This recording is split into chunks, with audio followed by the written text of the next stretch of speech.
इसका राजनीतिक संदेश क्या? देखिए, सबसे पहले जो उन्होंने चिट्ठी लिखी है वो बहुत महत्वपूर्ण है, ये तो मैं कहूँगी। और मुझे अच्छी बात ये लगी कि अब खुद मंत्री एक दूसरे की पोल खोल रहे हैं। बजट के बाद केंद्रीय मंत्री नितिन गडकरी ने जीएसटी हटाने को लेकर वित्त मंत्री निर्मला सीतारमण को ऐसी चिट्ठी लिखी जिसके बाद सियासी गलियारों का पारा हाई हो गया है। विपक्ष मोदी सरकार पर सवाल उठाने लगी है और कहने लगी है कि हालात कितने खराब है कि एक मंत्री दूसरे मंत्री की पोल खोल रहा है और अपनी ही सरकार की नीतियों पर सवाल उठा रहा है।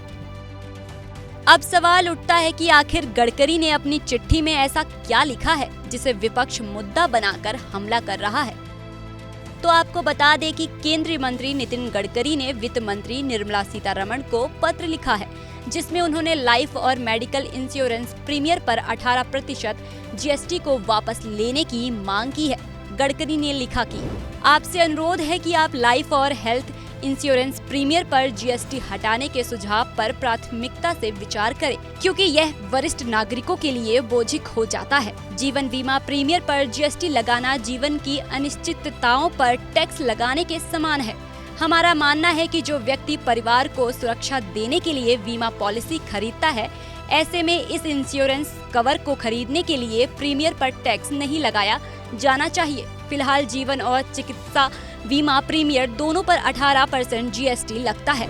बता दें कि अगर वित्त मंत्री निर्मला सीतारमण जीएसटी काउंसिलिंग की बैठक में नितिन गडकरी के सुझाव को स्वीकार करती हैं, तो लाइफ और हेल्थ इंश्योरेंस के प्रीमियर में कमी आ सकती है। लेकिन इस बीच विपक्ष ने इसे मुद्दा बना लिया है। गडकरी की मांग को लेकर कांग्रेस ने सोशल साइट एक्स पर लिखा कि नितिन गडकरी ने मोदी सरकार की नीतियों पर सवाल खड़े कर दिए हैं। सबको पता है मोदी सरकार जनता से जमकर वसूली कर रही है। इसमें लाइफ एंड मेडिकल इंश्योरेंस पर 18% जीएसटी वसूला जा रहा है। अब नितिन गडकरी ने इस वसूली के खिलाफ वित्त मंत्री निर्मला सीतारमण को चिट्ठी लिखी है। मोदी सरकार की इस टैक्स वसूली को नितिन गडकरी ने वापस लेने की मांग की है। वहीं उद्धव गुट की शिवसेना सांसद प्रियंका चतुर्वेदी ने भी मोदी सरकार पर हमला बोला और कहा कि देखिए कैसे एक मंत्री दूसरे मंत्री की पोल खोल रहा है।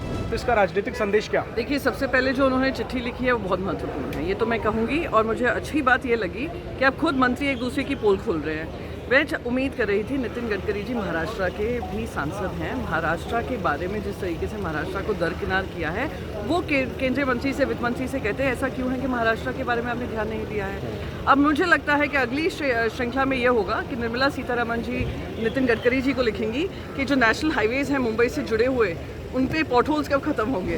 बहरहाल सियासत अलग सोचे तो अगर गडकरी की मांग मान ली जाती है तो लाइफ इंश्योरेंस और हेल्थ इंश्योरेंस दोनों के प्रीमियर पर जो 18% का टैक्स लगता है वो खत्म हो सकता है, जो जनता के लिए एक अच्छा पहल होगी। गडकरी की मांग को वित्त मंत्री सीतारमण नहीं मानती हैं तो लोगों को झटके के साथ साथ सियासी गलियारे का भी पारा बढ़ सकता है और विपक्ष इस मुद्दे को भुनाने से नहीं चूकने वाला है। ऐसे में आपको क्या लगता है, वित्त मंत्री को गडकरी की चिट्ठी लिखने के क्या मायने हो सकते हैं?